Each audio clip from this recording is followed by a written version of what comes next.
लड़ रहे मैया थे, मैया तू तो मुझे लगा बूढ़ो करके मानेगी, देख श्रीदामा को ब्याह है को। मैया बोली तू कितनो बड़ो भयो, 3.5 वर्ष को है भाई। तो मैया अब मेरी उम्र है गई। मैया बोली लाला तो पे कछु आवे जो तेरो ब्याह करता हूं। बहू आके यूं कहेगी देखो कैसे तो ब्याह कर दियो कछु। बोल मैया देख मुंह पे सब आवे। यशोदा मैया बोली कहा आवे? मुंह पे चल वो आवे। कछु दिना पहले तक चलनो ना जानता, घुटमुन, अब मुंह पे चल वो आगो। दूसरा मैया मुंह पे बोल वो आवे। मैया मुंह पे सो वो आवे, मुंह पे डोल वो आवे। सबरे काम तो आ गए, और कहा चाहिए मैया? और कहा करके लाऊं बता? 9 लाख गैयान को स्वामी में पिताजी ने 9 लाख गैया कौन कहेगा? मेरे काजी तो हैं। मैया बाबा को इकलो तो लाल में इतना बड़ो मेरो भवन, अब एक ही चीज की कमी है। कहा बोले एक बहू ना है बस मेरे पास, अब ब्याह करा दे मैया। और देख मैया श्रीदामा ब्याह करवे गयो है। मैया बोली बात न मत बनाए कर, चल बैठ जा। मैया कछु काम में लगे, ठाकुर जी पीछे पीछे डोलने, मेरो ब्याह करा दे मैया, श्रीदामा की बहू आ गई मेरी, ना आई है, मेरो ब्याह करा दे।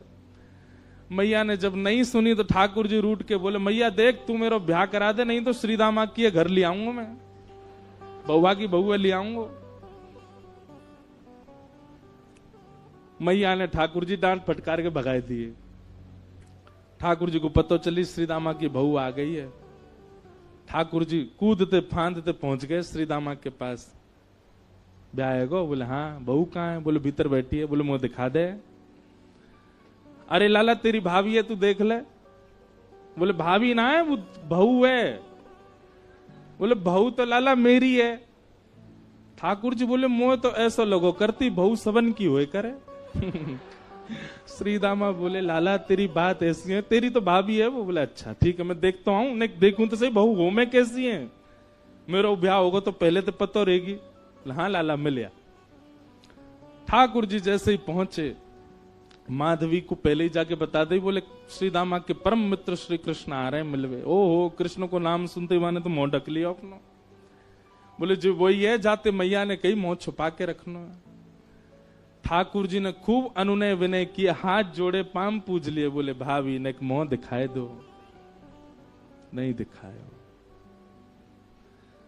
ठाकुर जी बोले तू जाने ना आया भाई, मेरे मुंह को देख, मेरे मुंह देखवे के काजे करोड़न वर्ष की तपस्या करें, इतना नाम जप करें, उंगली घिस जाए तब वो मेरा मुंह ना देख पाए, और मैं तेरे आगे हाथ जोड़ खड़ा हूं तू देखना रही है।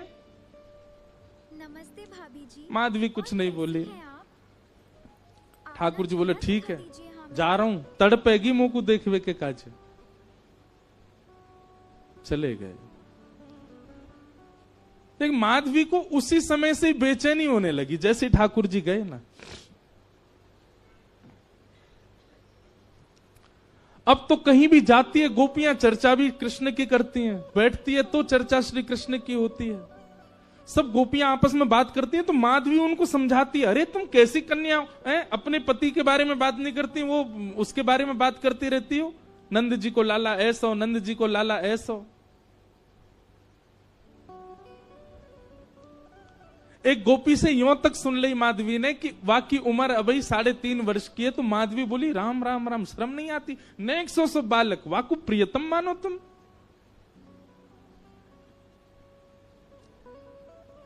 एक दिन माधवी जल भरने के लिए गई यमुना जी,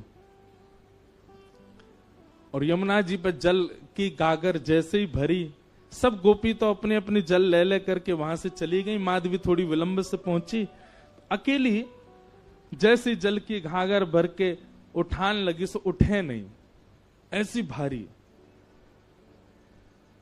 अब इत को देखे कि कोई आ जाए, आकर के नेक उचाए दे, आकू मेरे मूड पे धर दे, सिर पे तुम्हें ले जाऊं।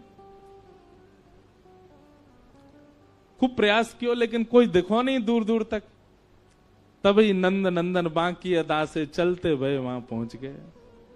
यहां पाम धरे वहां पाम धरे, मटकते भय नैन के सैन चलाते हुए। सैन मतलब जाने ना, याते के सैन। ठाकुर जी ऐसे चलाते रहे अपने बौन ने, सीधे ना रखें, सब जगह ते टेढ़े हैं, कछु ना कछु करते रहे। मतलब रात में सोते कैसे होंगे, वामो सीधे नहीं सोते होंगे, यशोदा मैया नंद बाबा पे चढ़ जाते होंगे, कोई काम सीधो ना करें। ठाकुर जी हमारे कानों हिला लेते होंगे, नाकों हिला लेते होंगे, का करें पतो ना। पहुंच गए। माधवी ने ठाकुर जी को देखो तो हो ना हो, लेकिन जैसे श्याम वरण श्री श्याम सुंदर सामने से आ रहे हैं, सो माधवी बोली, ओ लाला इतकुआ ने कहियो, नेक मेरी मटकी उचाए दे, मूड़े धरवा दे, फिर चलो जइयो। ठाकुर जी ज्यों ज्यों पास आते जाएं, माधवी को त्यों त्यों लगे तो सही कि यह बालक में कछु तो अद्भुतता है, लेकिन वाय ना पता ही कि ये श्याम सुंदर माँ ने कभी देखे ही नहीं। नेक देखे और फिर कछु काम करने लगे, लेकिन काम वाकई स्थिति ऐसी है गई कि वो और चीजन में को मन लगे नहीं रहो, वाकई नेत्र अपने आप फिर रहे हैं। एक बात याद रखना बंधुओं, ठाकुर जी ने जादना अनुभव करा दियो, इंद्रिय अपने वश में नहीं रहेंगी। आपके हाथ, आपके पाम, आपके कान, आपके नेत्र, आपकी जीव, आपकी नासिका, ये समस्त इंद्रियां, बुद्धि, मन सब हमारे वश में है। लेकिन जादना ठाकुर जी को नेक देर को भी साक्षात्कार भयो, सब ठाकुर जी को है जाएगा।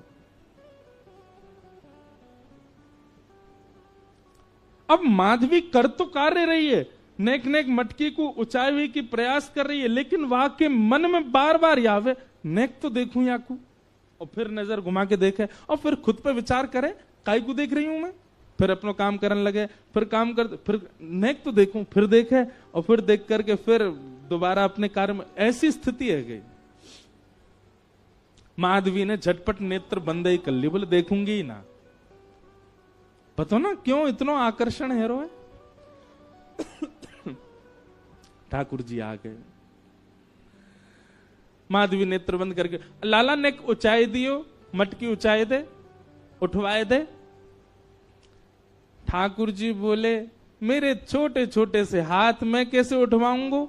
अब माधवी की स्थिति ऐसी कि रूप नहीं देख रही है, नेत्र बंद करके बैठी, पर ठाकुर जी का स्वर ऐसा लगा कि वो स्वर सुनते ही माधवी के चित्त में मानो कंपन जैसा हो गया। मैं एक बात कहा करता हूं कि आप नेत्रों से यदि बचना चाहो तो नेत्र बंद कर लो, ठाकुर जी को मत देखो, तो वो स्वर ऐसा बोल देंगे कि कानते उनके है जाओगे। कानन में रुई लगा लो, नेत्रन से देखेंगे नहीं, कान से सुनेंगे नहीं, तो उनके तन की सुगंधी ऐसी आवेगी कि वहां से उनके है जाओगे। नासिका बंद कर लो, आंख बंद कर लो, कान छुपाए लो। बोले अब ठाकुर जी कैसे होंगे। अपनी एक कनिष्ठ उंगली से ठाकुर जी आपके हाथ को छू देंगे, बस वह स्पर्श से उनके है जाओगे। कब तक बचोगे। आपकी इच्छा है तो सर्वांगीण इंद्रियां लगा दो, तो ठाकुर जी के नहीं हो पाओगे। ठाकुर जी की इच्छा है गई तो वो आपकी एक भाव से आपको खींच लेंगे। माधवी ने नेत्र तो बंद कर लिए, लेकिन स्वर ऐसा बोलो कि अब पलक अपने वश में नहीं है, अपनी स्थिति में नहीं है, खुल गई अपने आप और देख लिए श्याम सुंदर।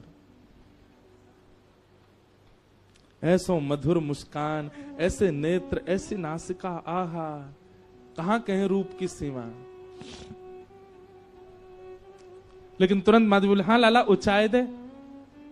माधवी ने नेक हाथ लगायो। अब ठाकुर जी मटकी उचान लगे तो उचाते ही कहा भयो, अब नेक से ठाकुर जी, माधवी तो खूब बड़ी, तो ठाकुर जी को हाथ जहां तक जाएगा वहीं तक तो ऊंचाएंगे। लेकिन स्थिति कहा भाई, उचाते उचाते उचाते उचाते ठाकुर जी लंबे हैं लगे, और इतने लंबे है गए कि उचाते भय माधवी के बिल्कुल सामने ही आ गए, बिल्कुल नेत्रन के सामने ही आ गए। माधवी ने जब रूप देखो, गाढ़ करके ठाकुर जी माधवी को देख रहे हैं, माधवी ठाकुर जी को देख रही है।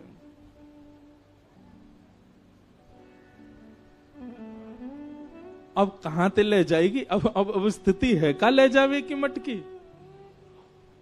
बस सिर पर मटकी धरवाए के माधवी के हाथ दोनों धर के, और ठाकुर जी बस नेत्रन में देखते जा रहे हैं, क्रिया सबरी कर रहे हैं, और ये बस मटकी धराए करके, और ठाकुर जी बोले, अच्छा माधवी मैं जा रहा हूं, और कह के ठाकुर जी चले गए। शाम तक ऐसे ही खड़ी रही। नेत्रों से अविरल आंसू बह रहे हैं, ना हिल रही है ना डुल रही है, कोई चेतना नहीं, कोई भावना नहीं। शाम को गोपी जब जल भरवी के काजी आई तो देखी मूर्तिमंत है करके माधवी खड़ी है। दिन भर से ऐसे ही खड़े हैवे के कारण वहां को रक्त तक रुक गयो हाथन को।